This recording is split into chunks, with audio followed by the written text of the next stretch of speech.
Төв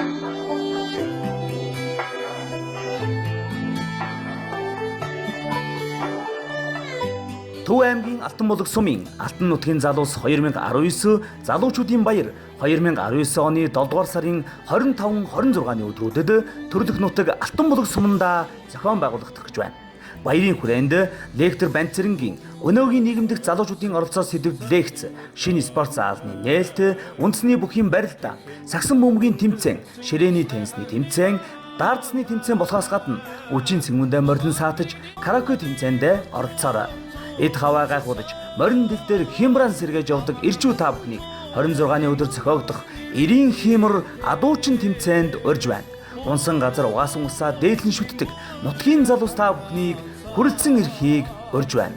Зохион байгуулагч Алтан булаг сумын засаг даргын 5-ын газар залуучуудын холбоо дэлгэрэнгүй мэдээллийг 88 18 17 52 98 98 33 44 утсаар аваарай.